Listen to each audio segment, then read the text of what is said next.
Oh, track by track? Sure. Is it in depth? Such a pleasure doing an interview with someone who's good at it. No. Just makes it so much easier.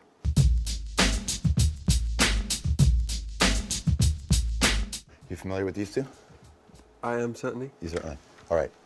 Let's quickly through the making this. Don't Panic. Tell me about that song. Terrible. Come on, you don't believe that, do you? No. Okay. Shiver. Trying to rip off Jeff Buckley.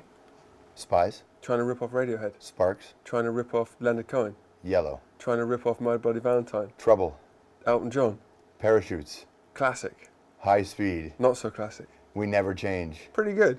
Everything's Not Lost. Isn't it? All right, let's move on to this next record here. The record that people didn't know you could write, because after the big one, the first, the introduction, they always say the second record's really hard. Yep. Every record's pretty hard. Was there a lot of pressure when you made this one?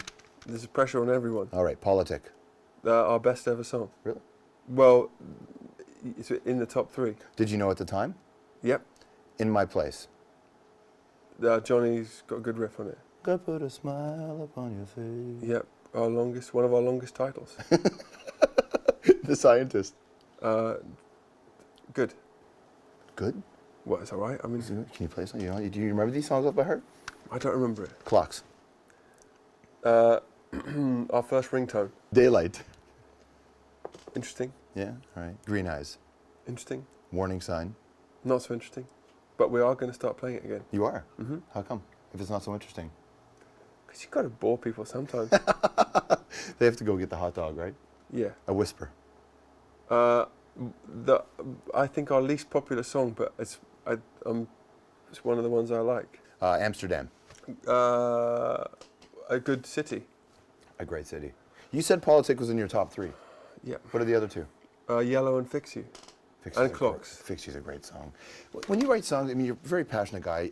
I suspect you mean most of what you write. Yeah, I definitely do on those ones. Right. So when you have to revisit those emotions years later. Well, I'm always happy to. I'm particularly happy with those ones because I really believe.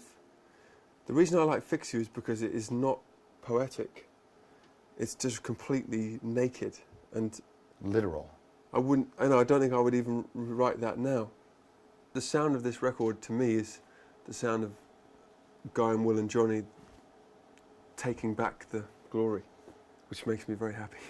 Because you've been thrust to the front of this, but you're not comfortable with it, right? I am comfortable with it, but I like it when we're all together. Mm-hmm. So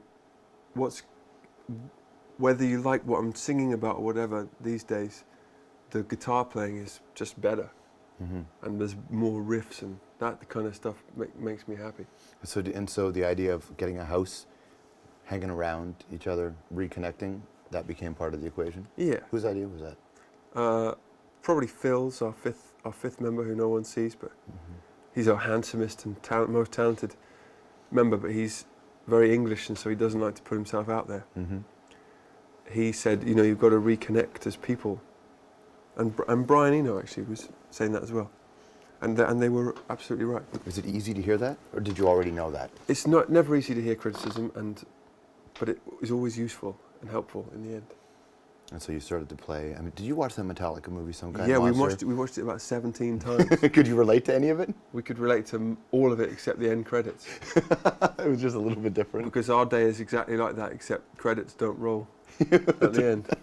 You've got to just hand it to them for sticking together. Mm-hmm. I found the whole film kind of depressing up until Robert Trujillo joins. He brings a new energy. Yeah, then it was like, okay, he's as good as Jason Newsted. Is that Phil's role then in this band? What, the Robert Trujillo? Yeah, new energy, even though he's been around. Yeah, well, it was because he went to Little Crackers and came back brighter. So when he wasn't around, it was not so fun. But he came back and was like, "You've got to make something really good now." Mm-hmm. And so, how do you start that process after just having a line? Just by, well, I don't even know if we've achieved it, but by spending an awful lot of time on it.